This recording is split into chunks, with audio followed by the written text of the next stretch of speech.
اعوذ باللہ من الشیطان الرجیم بسم اللہ الرحمن الرحیم۔ السلام علیکم ورحمۃ اللہ وبرکاتہ۔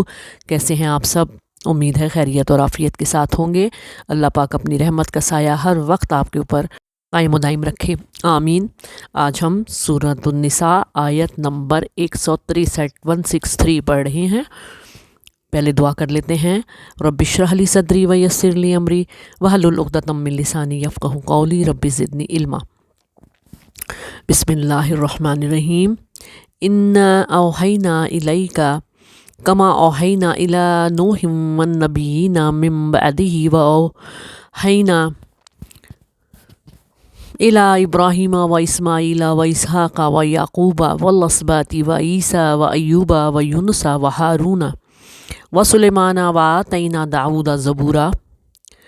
بلا شبہ ہم نے تیری طرف وحی کی جیسے ہم نے نوح علیہ السلام اور اس کے بعد دوسرے نبیوں علیہ السلام کی طرف وحی کی، اور ہم نے ابراہیم علیہ السلام اور اسماعیل علیہ السلام اور اسحاق علیہ السلام اور یعقوب علیہ السلام اور اس کی اولاد عیسیٰ علیہ السلام اور ایوب علیہ السلام اور یونس علیہ السلام اور ہارون علیہ السلام اور سلیمان علیہ السلام کی طرف وحی کی، اور ہم نے داؤد کو زبور عطا کی۔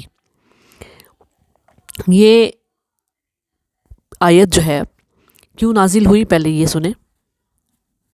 حضرت ابن عباس رضی اللہ تعالیٰ عنہ سے مروی ہے کہ بعض لوگوں نے کہا کہ حضرت موسیٰ علیہ السلام کے بعد کسی انسان پر اللہ نے کچھ نازل نہیں کیا، یوں حضرت محمد مصطفیٰ صلی اللہ علیہ وآلہ وسلم کی وحی اور رسالت سے بھی انہوں نے انکار کر دیا، جس پر یہ آیت نازل ہوئی، جس میں مذکورہ قول کا انکار کرتے ہوئے رسالت محمدیہ صلی اللہ علیہ وآلہ وسلم کا اثبات اور اقرار کیا گیا ہے۔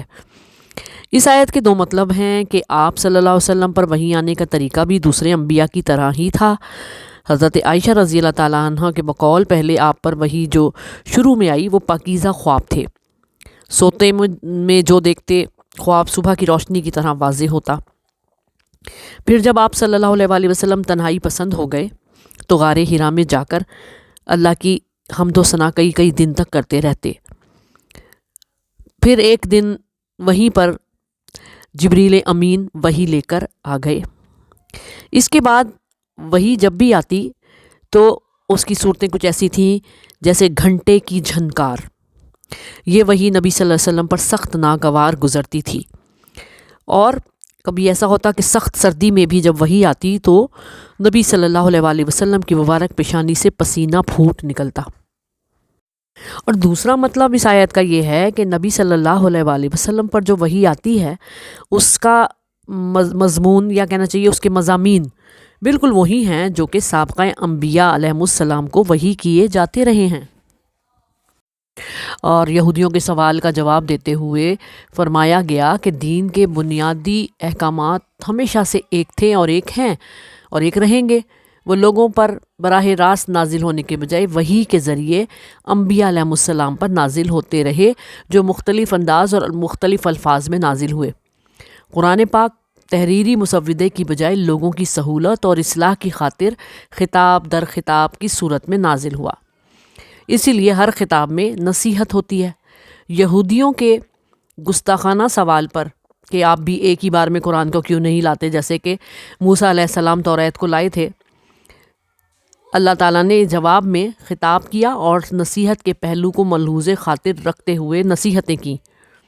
نمبر 1، پہلے سرزنش کی گئی کہ تم موسیٰ علیہ السلام سے اس سے بڑھ کر سوال کر چکے ہو، جس میں سے اکثر مطالبات پورے ہو چکے ہیں، مگر تمہارے جرائم بڑھتے ہی جا رہے ہیں۔ تم ان گناہوں کا اعتراف بھی کرتے ہو اور ان پر فخر کرتے ہو اور ان گناہوں پر تم قائم ہو۔ دوسری بات، کسی نبی پر ایک بار میں کتاب نازل نہیں کی گئی۔ داؤد علیہ السلام کو بھی تو زبور ملی تھی اور ان کو تو تم مانتے ہو۔ مختلف انبیاء کو وحی کے ذریعے احکام ملے، اکثر انبیاء کا تعلق تو تمہارے آباء و اجداد سے ہے۔ نمبر 3، سب انبیاء کا دین ایک سا رہا ہے، اللہ پر ایمان، تمام آسمانی کتابوں کو ماننا، نماز ادا کرنا، زکوٰۃ ادا کرنا اور آخرت پر کامل یقین رکھنا، یہ سارے نبیوں نے اسی بات کا پرچار کیا۔ پھر نمبر 4، تمام انبیاء کا کام امر بالمعروف و نہی عن المنکر تھا۔ نمبر 5، تمام انبیاء کا کام زبردستی ایمان پھیلانا نہیں بلکہ لوگوں کو سمجھانا تھا تاکہ محشر میں لوگوں کے پاس کوئی حجت باقی نہ رہے۔ نمبر 6، بڑے بڑے انبیاء کا ذکر کر کے نبی صلی اللہ علیہ وآلہ وسلم کو تسلی دی گئی ہے۔ نوح علیہ السلام سے اس لیے شروعات کی گئی کہ آدم علیہ السلام سے نوح علیہ السلام سے کچھ عرصے پہلے تک لوگ فطرت سلیم یعنی توحید پر قائم تھے۔ اس کے بعد شرک میں مبتلا ہوئے، دین سے منحرف ہو گئے۔ نوح 950 سال تک تبلیغ کرتے رہے، لیکن سوائے چند کے سب گمراہ ہی رہے، جس میں کہ ان کا بیٹا بھی شامل تھا۔ آخر طوفان نوح میں نیست و نابود کر دیے گئے۔ ان کے بعد ابراہیم علیہ السلام کی نسل میں نسل در نسل انبیاء کی آمد کا سلسلہ جاری رہا۔ ان میں موسیٰ علیہ السلام کو کلیم اللہ کا شرف ملا۔ ان کی شخصیت، جد و جہد، حالات، واقعات کو نبی صلی اللہ علیہ وآلہ وسلم سے مشابہ قرار دیا گیا ہے۔ سب انبیاء سے آخر میں مگر محمد مصطفیٰ صلی اللہ علیہ وآلہ وسلم سے پہلے عیسیٰ علیہ السلام تشریف لائے۔ قرآن میں چند انبیاء کا اللہ تعالیٰ نے ذکر کیا، باقی کا نہیں کیا۔ اس میں کیا حکمت ہے یہ اللہ ہی کو پتہ ہے، اور اللہ کا کوئی کام بھی حکمت سے خالی نہیں ہوتا۔ یہ آیت دراصل ان کا اعتراض اور مطالبہ اس کا جواب ہے۔ کیا تھا مطالبہ؟ کہ توریت کی طرح اکٹھے قرآن کو بھی لے آئیں، یعنی وحی اور دعوت الی الحق میں رسول اللہ صلی اللہ علیہ وسلم کے معاملے دوسرے انبیاء سے مختلف نہیں ہیں۔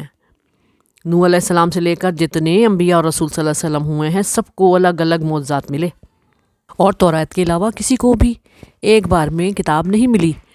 پھر جب ان پر ایک بار کتاب لانے پر حرف نہیں آتا تو نبی صلی اللہ علیہ وآلہ وسلم پر ان کی نبوت پر اعتراض کیوں ہے؟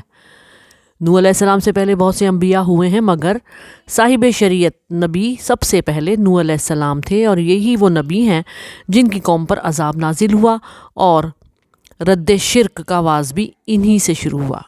شرک کے بارے میں بھی حضرت نوح علیہ السلام نے ہی لوگوں کو بتایا، اس لیے سب سے پہلے ان کا نام یہاں ذکر ہوا ہے۔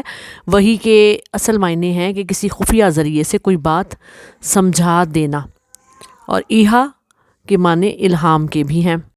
آخر میں ذکر کیا گیا ہے داؤد علیہ السلام کا، کہ ان پر بھی تو زبور اتری تھی، ان کو تم مانتے ہو، حالانکہ وہ بھی وقفاً نازل ہوئی، اور زبور کو تو اللہ کی کتاب تسلیم کرتے ہو تم، حالانکہ داؤد علیہ السلام پر تورات کی طرح تختیوں میں تو نہیں نازل ہوئی تھی نا۔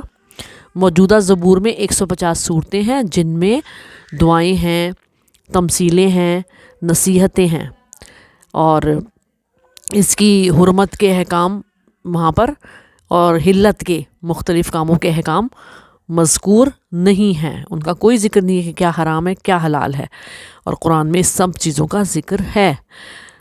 تو وہ بھی تھوڑا تھوڑا کر کے نازل ہوئی، اور یہاں پہ قرآن بھی تھوڑا تھوڑا کر کے ہی نازل ہوا وحی کی صورت میں۔